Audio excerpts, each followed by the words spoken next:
outside light on. Okay, well, that's fine. That's fine. Moment of truth.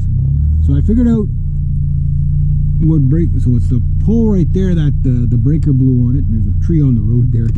Probably what happened. All right. Tell me I'm going to make the hill without spinning it up. Oh, this is going to be rough. Oh, hang on.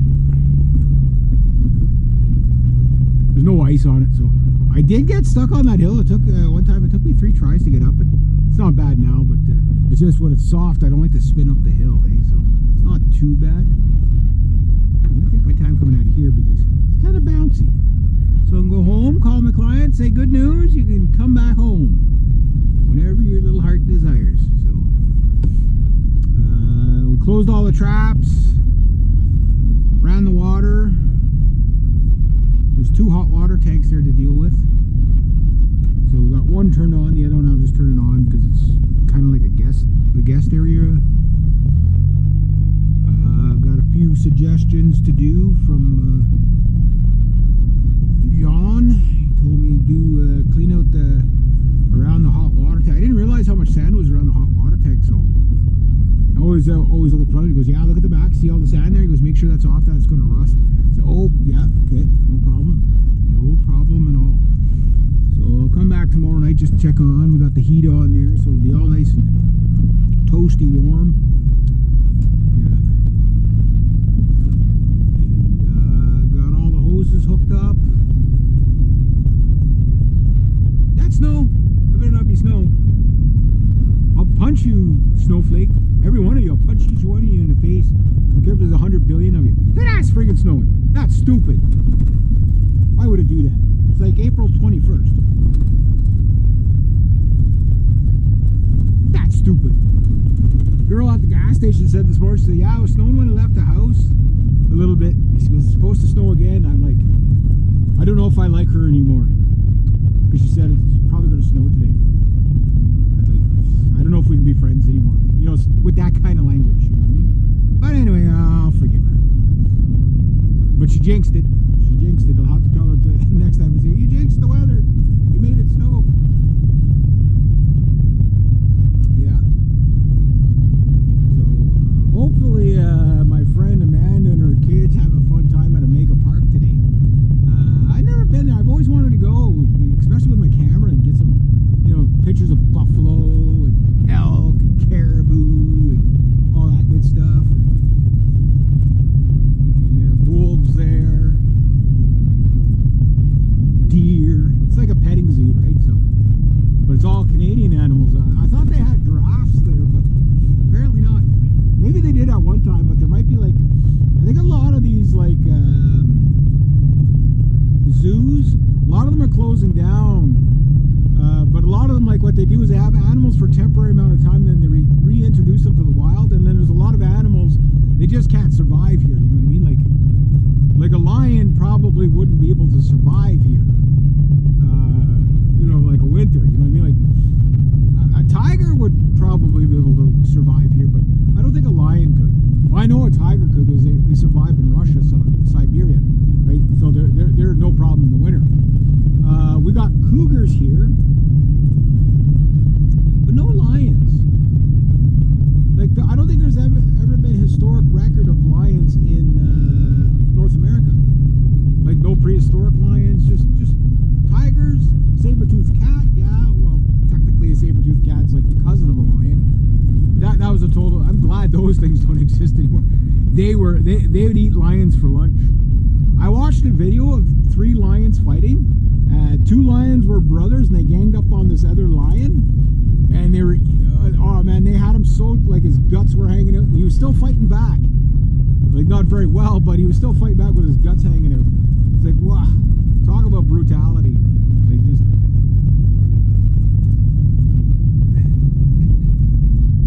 what if they were waving at me to...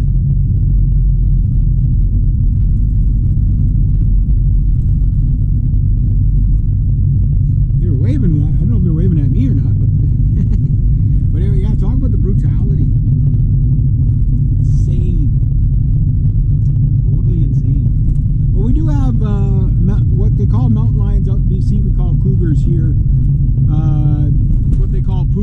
down in South America. It's all the same cat. Mountain lion, puma, wildcat, cougar. But we have two types of cougars here. We have like regular cougars, like, you know, the beige cougar, big teeth, big claws, whatever. Then we got the 40-something-year-old cougars. Oh, you know, they're here too. Yeah. Oh, come on, it was funny.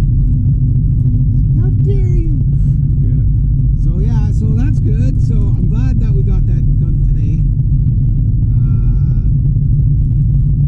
Gonna go home. I don't know if I should try to wash the boat today because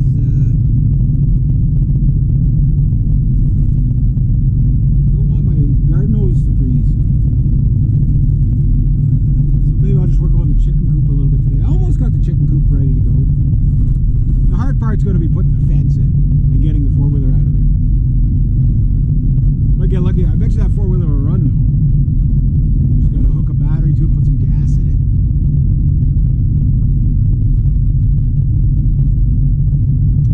Hasn't run in a couple of years, so I don't know. But it's a Honda, so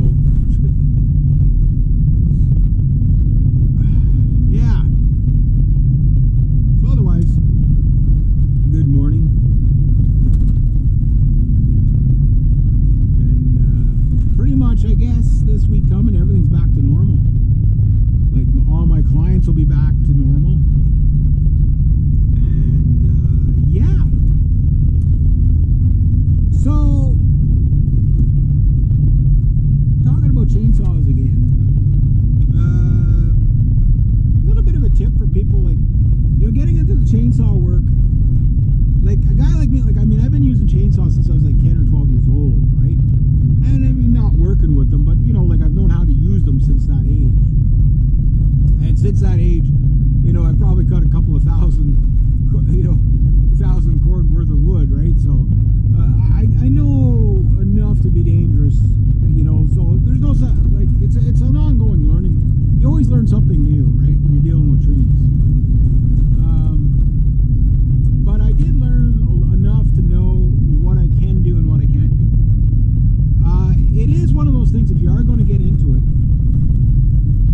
go fall a bunch of trees, and if you can get into the bush, okay, and you find a tree that looks like it's going to be difficult to fall, you have no reason to fall it, but it's not going to damage anything if you fall it, go practice on that tree. See if you can do something with it that you know, that would be difficult. You know, obviously safely, because, you know, nobody wants to get hurt or nothing. And if you can do that, oh, this guy heading straight at me, well, or is that just, oh no, he's behind. It looks like he was in my lane there for a second. I have a rule, it's like either you move or we both die. But yeah, get some experience with the saw. You know, it's until you cut down your first scary tree, and it has nothing to do with the size. But once you cut down your first scary tree, you get your saw stuck, everything like that. It becomes a learning experience. The point is to gain experience the right way so that you're less likely to have a scary tree. Look, I've seen the most pro of guys do things wrong, you know, and again, and it goes wrong. They don't do things wrong, it goes wrong, right? And a lot of times, like you see, I don't know if the camera will catch it, but that piece of branch that's broke off right there, you think that'd be an easy cut. It's not. The more it leans, the harder it gets. Big branches are difficult. They're really difficult to cut. Because if you don't do it right, you're going to tear the saw out of your hand and tear your arms off. You know what I mean? Or it splits in half and kills you. You know, all that fun stuff. So there's, you know, like big pines like this, you know, and you can fall, and you got a clear spot to fall, I'm sure, no problem. But everything else is like these tiny little birches, you know, hanging out on the road like that. They're a pain in the ass because, you know, it's not just a, you know, like sometimes you can't go straight into them because they'll barber chair and hit you, come back and split and hit you,